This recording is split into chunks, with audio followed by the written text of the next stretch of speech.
In 1986, the Chernobyl nuclear power plant was the pride of the Soviet Union, a testament to its scientific prowess. It stood as a colossal symbol of human control over the atom. But on the fateful night of April 26th, a team of engineers in the control room of Reactor 4 began what they believed was a routine safety test. The goal was simple: to see if the reactor's own momentum could power its crucial cooling pumps in the event of a total power failure. A vital safety check, or so they thought. What they didn't fully appreciate was that they were operating a fatally flawed machine. The RBM K-type reactor harbored a dangerous design secret, a characteristic known as a positive void coefficient. This meant that under certain low-power conditions, the very conditions required for their test, the reactor could become volcanically unstable. As a series of procedural violations and unforeseen delays pushed the reactor deeper into this forbidden operational zone, the control room instruments began to tell a terrifying story. A sudden, uncontrolled power surge was beginning. Panicked, the operators made a final, desperate move. They pressed the E25 button, the emergency shutdown switch, designed to instantly stop the nuclear reaction. But in a moment of catastrophic irony, another hidden design flaw turned this last-ditch safety measure into the trigger for detonation. The tips of the control rods, made of graphite, momentarily displaced the water coolant, causing the nuclear reaction to spike with unimaginable violence instead of slowing down. In a terrifying handful of seconds, the dream of Soviet atomic energy became a radioactive nightmare. Two massive explosions, only seconds apart, ripped through the heart of the plant. The first, a steam explosion, blew the 2,000-ton steel lid clean off Reactor 4. The second, a hydrogen explosion, was even more powerful.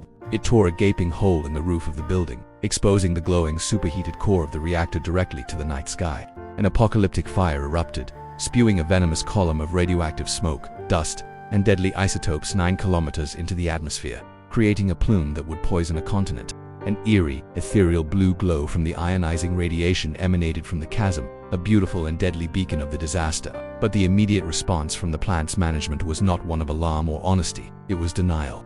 Director Viktor Bryakhanov, either in a state of shock or fear, reported to his superiors in Moscow that there had been an accident, but that the reactor core itself was still intact. This was the first and arguably the most catastrophic lie in a long chain of deceit. Based on this tragically false information, the first responders were dispatched under the assumption they were fighting a simple roof fire. The local firefighters from Pripyat arrived, wearing little more than their standard-issue uniforms, and stared up at the burning reactor building.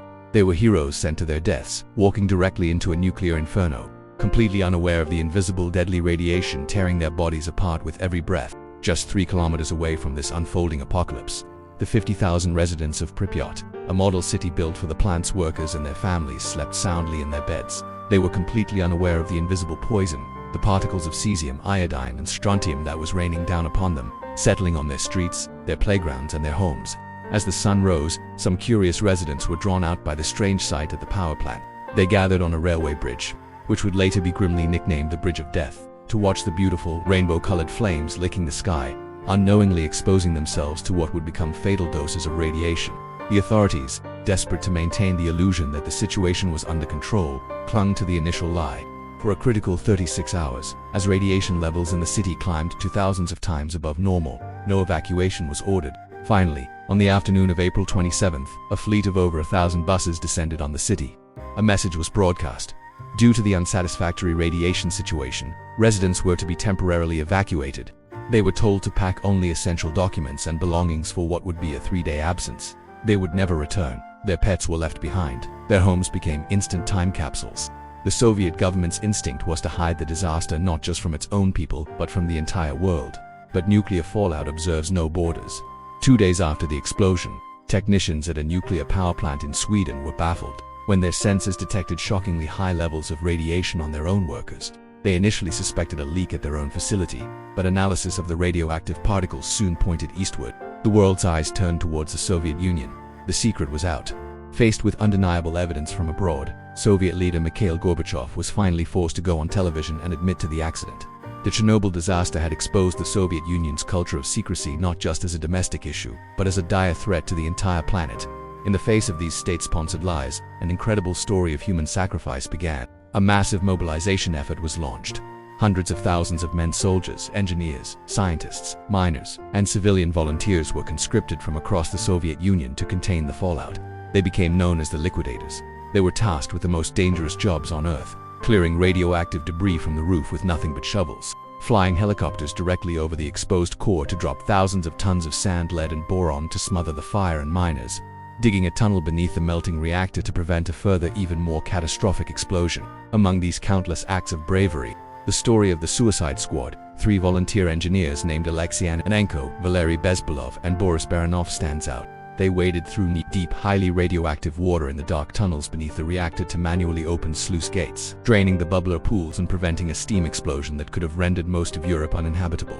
They were the heroes of Chernobyl, ordinary men who knowingly sacrificed their health and their futures to save millions.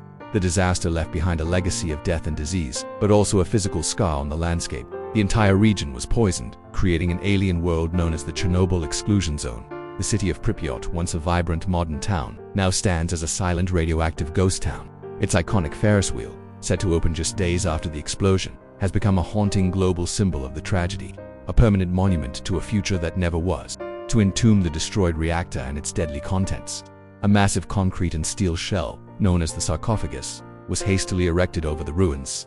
The Chernobyl disaster was far more than a nuclear accident. It was a moral and political catastrophe born from a system built on secrecy, hubris, and lies. It serves as a terrifying, timeless lesson that when truth is suppressed and inconvenient facts are ignored, the consequences can be radioactive, with a half-life of generations.